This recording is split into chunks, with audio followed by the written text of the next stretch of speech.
Picture this, a man named Kevin Garner bursts out of a lake, gasping for air. He's not where he's supposed to be. As he drags himself to shore, Kevin's voice tells us he's lost in a world that isn't his own. He's on a mission to find his way back home. After drying off, Kevin starts walking, but wait, with a quick tap on a device strapped to his wrist, he vanishes into thin air. Talk about a mystery. Let's rewind a bit. Kevin used to be a big-shot hedge fund manager, but his world came crashing down when the housing market collapsed. In one fell swoop, his company shut down, and everyone lost their jobs. This news hit Kevin hard. As a recovering alcoholic, he was tempted to drown his sorrows in booze. He found himself at a hotel bar, ready to break his sobriety, but fate had other plans. Just as Kevin was about to take his first sip, a woman named Molly swooped in. She admitted her friends dared her to chat him up.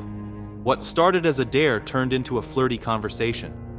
When Kevin asked what might happen next, Molly painted their whole future. From first dates to married life, she didn't miss a beat. Her honesty struck a chord with Kevin. Pushing his drink aside, Kevin confessed that he'd just had the worst day of his life, but sitting there with Molly, none of that seemed to matter anymore. Talk about a movie moment. He asked her out for tea instead. Do you like tea? I would love some tea.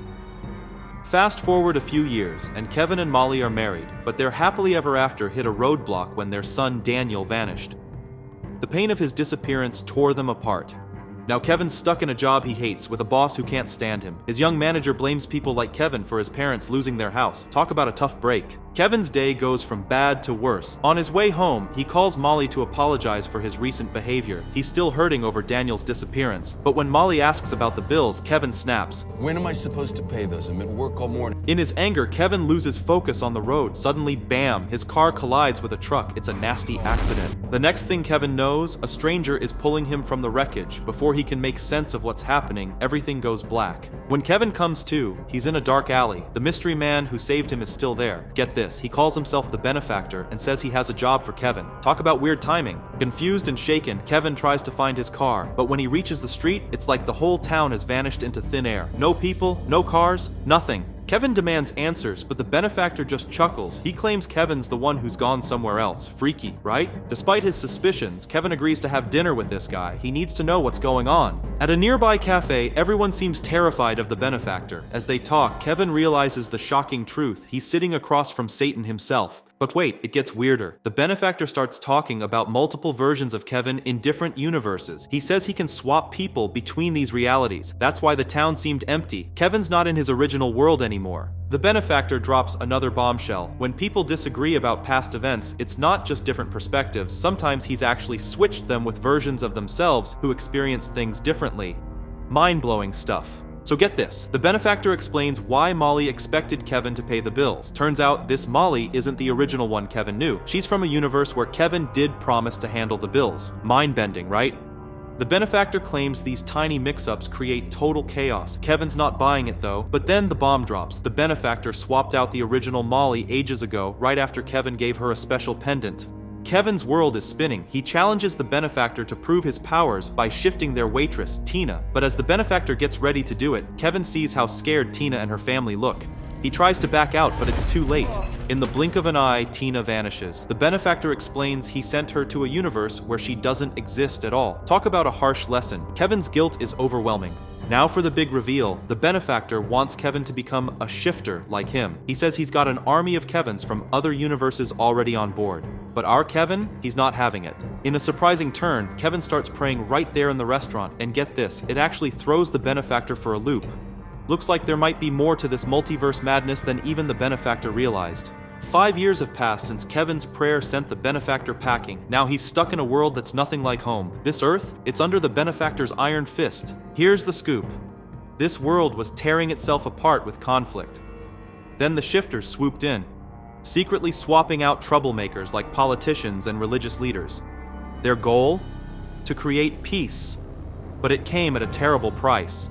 The Benefactor took over, remaking the world in his twisted image. Now fear and distrust rule. Faith? Forget about it. People are miserable, with no dreams or hope left. Kevin's living under a fake name, keeping his head down. That prayer in the cafe, it made him public enemy number 1. The Benefactor hasn't shown his face since, but Kevin's always watching for him. To survive, Kevin works a boring job just to eat, but he's got a secret mission, writing down Bible verses from memory and sharing them with others. It's totally illegal, but Kevin won't give up.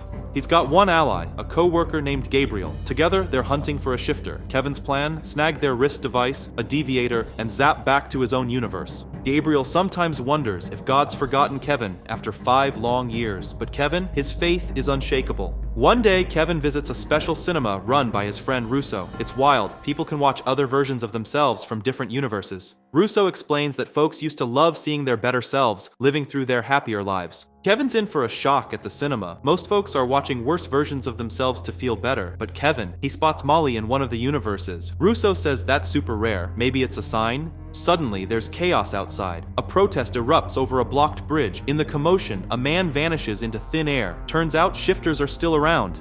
This gives Kevin a glimmer of hope. Maybe he can snag a deviator after all.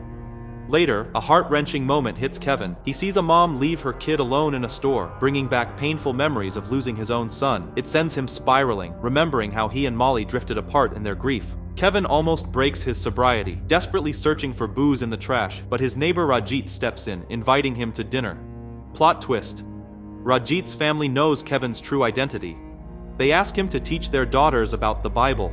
Kevin shares the story of Job with the girls. It's a tale of a man who lost everything but never lost faith. Sound familiar? Just when things seem to be looking up, bam! The Benefactor's back in town, looking to recruit another Kevin as a shifter. Desperate for hope, Kevin rushes back to the cinema. Against all odds, he finds Molly again. This time, he gets to see different versions of her life. There's Nurse Molly, Teacher Molly, and, get this, Therapist Molly, still wearing the pendant he gave her. It's a bittersweet glimpse of what could have been. Wow, what a roller coaster. Kevin realizes the therapist Molly is his original wife, still wearing his pendant after all this time. He's over the moon, but Russo brings him back to Earth. Without a deviator, finding her universe is impossible. Kevin's not giving up. He hatches a crazy plan to steal the Benefactor's deviator. Gabriel reluctantly helps him get a gun, warning him it's a terrible idea, but Kevin's determined. The big day arrives. The Benefactor shows up with another Kevin to recruit. Our Kevin tries to burst in, gun blazing, but something weird happens. He keeps ending up back in his room. After a few tries and a bullet to the shoulder, he's at his wit's end.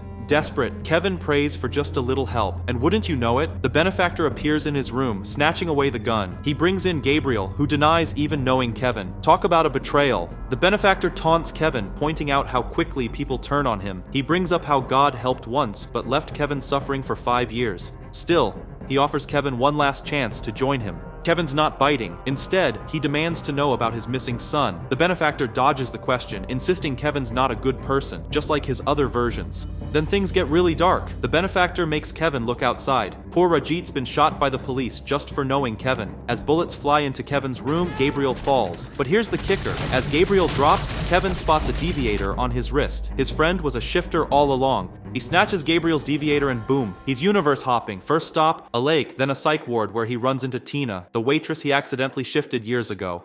Talk about guilt.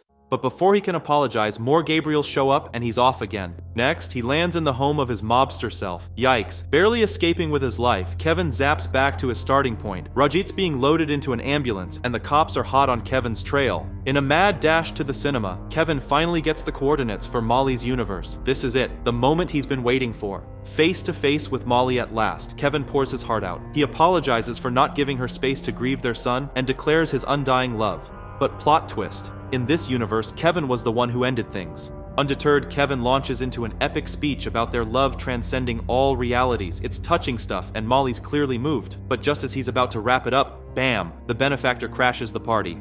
Back in his original universe, the Benefactor drops a bombshell. He's known everything Kevin's been up to for the past 5 years, and now he's got one final test. Kevin has to make an impossible choice, reunite Tina with her family or be with Molly. It's a cruel game, proving once again that this Benefactor is one twisted customer. What will Kevin choose? The suspense is killing us. Wow, what an ending. Let's wrap this up with a bang. Kevin's faced with an impossible choice, Tina or Molly. The Benefactor taunts him, saying choosing Molly isn't automatically wrong just because Kevin wants it. But Kevin's not buying it. He calls the Benefactor out as a liar. This sets the Benefactor off on a rant about God abandoning them all. Talk about a sore loser. Kevin, though, he's found his strength. Even in the darkest places, he's seen beauty and hope. That's all the proof he needs that God exists. In a jaw-dropping move, Kevin chooses Tina. As he silently says goodbye to Molly, the Benefactor loses it. He tries to take Kevin out, but boom, a bright light appears and Kevin vanishes. Next thing we know, Kevin's in a restaurant bathroom without a scratch. And who's sitting at the bar? Molly. But plot twist, it's Nurse Molly from another universe. Kevin seizes the moment. He uses Molly's old pickup line on her, and sparks fly. Fast forward, and they're married with 2 kids. Just like Job in the Bible, Kevin's faith has been rewarded twofold. What a ride! If you enjoyed this recap, don't forget to like and subscribe. We'd love to hear what movie you want us to tackle next. Drop your suggestions in the comments below.